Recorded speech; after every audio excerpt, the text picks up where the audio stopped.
السلام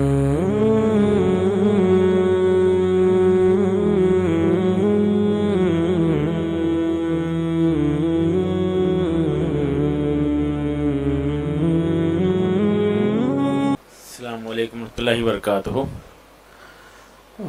قابل احترام علماء اکرام، یہاں پہ تشریف فرما تمام معززین،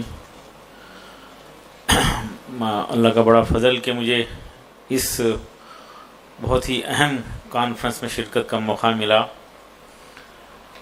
بڑے اچھے مقالے سننے کا موقع ملا. میں یہاں بیٹھے محسوس کر رہا تھا کہ ایسے تحقیقی کام نئی نسل کو کرنے کا موقع ملے، اور وہ بچے جو 8-9 سے ہیں AI کی مدد سے، آرٹیفیشل انٹیلیجنس کی مدد سے ایسی تحقیقی مقالے لکھیں اور اظہار خیال کریں، تقریر کریں. یہ عادت جونیئر کالج کے بچوں کو، ڈگری کے کالج کے بچوں کو ہونا چاہیے. بس یہی میں احساس لے کر جا رہا ہوں. مجھے کچھ خدمت کا موقع مل رہا.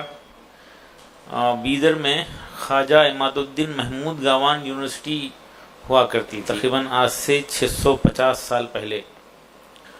اس وقت وہاں پر دینی تعلیم کے ساتھ عصری تعلیم کی شمولیت تھی. میتھمیٹکس اور لینگویجز پڑھائے جاتے تھے، ٹیکنالوجی سکھائی جاتی تھی، اور اسٹرانومی کی دنیا کی سب سے بہترین لیبارٹری بیدر میں ہوا کرتی تھی.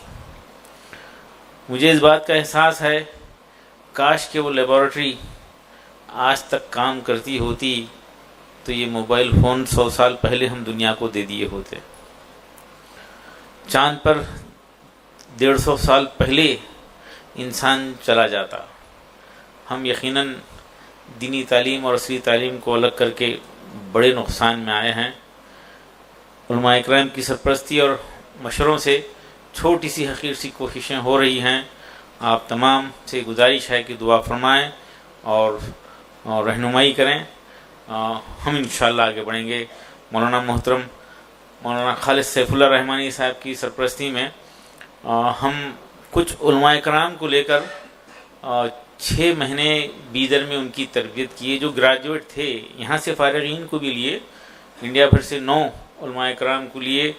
ان پہ 6 مہینے محنت ہوئی اور وہ انڈیا کے مختلف یونیورسٹیز میں لا کے لیے جو انٹرنس ایگزام ہوتا ہے وہ پاس کرے. 9 میں سے 5 ماشاءاللہ LLB مکمل کیے ہیں اور LLM میں داخلہ لیے ہیں، جس میں عبداللہ جو ہے یہاں پہ ابھی ایک مخالہ پڑھے.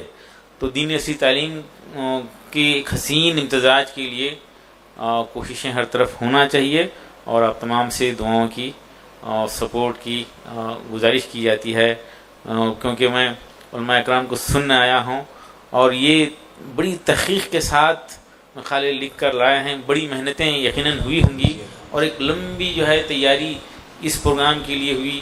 یہ بلڈنگ کا شاید پہلا پروگرام ہے مولانا یہ اس میں الحمدللہ ہے، اس میں ہے ماشاءاللہ. دیکھیے اللہ کا بڑا احسان ہے، مجھ ناچیز کو مدرسے محمود گاوان کو گود لینے کا موقع ملا ہے.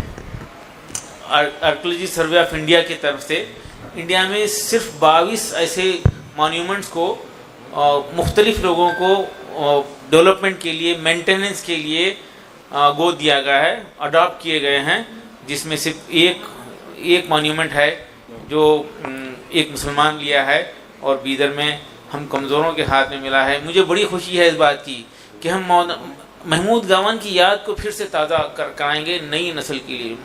محمود گاوان ایک عظیم شخصیت ہوا کرتے تھے. اس پہ جو لوگ محنت کرے ہیں وہ جانتے ہیں، بیدر کی عوام تک نہیں جانتی، میں خود نہیں جانتا. ایک شخص جو پتار کڑا پیپر کے رپورٹر تھے، وہ اتفاق ہو، ان کو جنون ہوا، وہ تحقیق کرنا شروع کرے محمود گاوان پر، تحقیق کرنا شروع کرے، پورے ہندوستان بھر کے لائبریریز میں جا کر تحقیق کرے اور حد درجہ جو ہے 3-4 سال محنت کرے اور ان کی صحت خراب ہونا شروع ہوئی. ڈاکٹر کے پاس گئے تو ڈاکٹر صاحب بولے محمود گوان رات میں خواب میں سے اٹھ کے میں اپنے آپ کو محمود گوان تصور کر کے بیٹھنا شروع کر دیے تھے. تحقیق شاید ایسی ہی ہوتی ہے. تو ڈاکٹر بولے کہ تحقیق روکو آپ, ورنہ آپ کی صحت پہ خطرہ ہے. تو تحقیق روکے ہیں. ایسی محنتیں بھی. وہ شخص بتا رہا تھا, دیو پتار غیر مسلم بتا رہا تھا کہ محمود گوان کوئی معمولی شخصیت نہیں تھی. اس وقت کی پوری دنیا کے ٹاپ کے لوگوں میں ان کا شمار ہوا کرتا تھا, بالکل ٹاپ کے لوگوں میں. اور بیدر میں 25 کنٹریز کے اسٹوڈنٹس پڑھنے آتے تھے. 25 کنٹریز کے اسٹوڈنٹ پڑھنے آتے تھے. آج کچھ بچے آ رہے ہیں انڈیا سے, انڈیا کے باہر سے, NRI شاہین میں آ رہے ہیں. کچھ لوگ مجھے بولے یہ الٹا کیسا ہوگا تمہارا. نہیں, یہ الٹا نہیں ہوا, سیدھا یہی ہے, کچھ دن کے لیے الٹا ہو گیا تھا. بیدر سے بچے باہر پڑھنے جاتے تھے, اب انڈیا بھر سے بلکہ دنیا بھر سے بیدر آ رہے ہیں. یہ اللہ کا فضل ہے.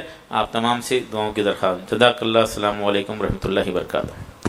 وہ فاضل حسین پرویز صاحب کی خواہش پر ایک میری اپنی خواہش, کبھی میں یونیورسٹی وغیرہ کی خواہش نہیں رکھتا تھا, لیکن مدرسہ محمود گوان کو اڈاپٹ کرنے کے بعد, ان کی ہسٹری کو سننے کے بعد ارادہ ہوا ہے انشاءاللہ یہ بھی انشاءاللہ خواہش پوری ہوگی.